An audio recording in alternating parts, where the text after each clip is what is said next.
সুপ্রিয় দর্শক আসসালামু আলাইকুম। প্রতিবারের মতন আবার একটি ভিডিও নিয়ে হাজির হলাম রমজানকে নিয়ে। ভিডিওটি হচ্ছে আমাদের আলহাজ আজমল খান উচ্চ বিদ্যালয়ের মাঠে ফুটবল টুর্নামেন্ট খেলাটা পরিচালনা করতেছেন আমাদের এলাকার ভাইবাদার। এই খেলাতে রয়েছে আমাদের এলাকার ভাইবাদার এবং বিশেষ অতিথিবিন্দু।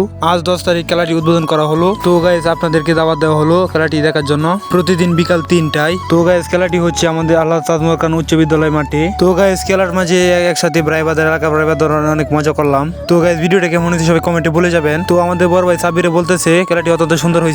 আর আমাদের পশ্চিম কাতিয়ার জন্য সুন্দর ব্লাড ডোনার ক্লাব থেকে খেলার টিম রাখা হয়েছে। উদ্বোধনের প্রথম দিনের প্রথম ম্যাচে খেলা হয়েছে। তো খেলাটি অত্যন্ত সুন্দর হয়েছে। মাঠের পরিবেশ অত্যন্ত সুন্দর। আর সবচেয়ে বড় বিষয় হয়েছে আমরা 3 সপ্তাহ ধরে ভিডিও বানাই না। তার কারণ হচ্ছে রাহিনী অসুস্থ, ঠান্ডায় তার গলা বয়ে পড়ছে, তার জন্য গলা ভাঙ্গা নিয়ে বয়ে দিতে পারে না, তার জন্য তাকে নিয়ে ভিডিও বানানো হয় না। আর আমরা ভিডিওতে যাই না। তবে আপনারা রাহিনের জন্য দোয়া করবেন, তার গলা যেন তাড়াতাড়ি সুস্থ হয়ে যায়। ইনশাল্লাহ সামনের সপ্তাহ থেকে রেগুলারলি ভিডিও পাবেন। আর আপনারা আসবেন খেলা দেখতে। বিকাল 3 ঘটিকায় খেলা শুরু হবে রেগুলারলি। আর বিশেষ করে খেলাধুলা ভালো, খেলাধুলা মাদক থেকে বিরত রাখে। আর খেলাধুলা মানেই আনন্দ মজা। আর তো গাইস আমাদের ভিডিওগুলো কেমন হয় আপনারা কমেন্টে বলবেন। আর আপনাদেরকে প্রতিনিয়ত ফানি কন্টেন্ট দিয়ে যাবো আপনার। আর তো গাইস আমাদের জন্য দোয়া করবেন, আমরা যেন আপনাদেরকে রেগুলারলি ফানি কন্টেন্ট দিয়ে যেতে পারি। তো গাইস সবাইকে জানাই ধন্যবাদ।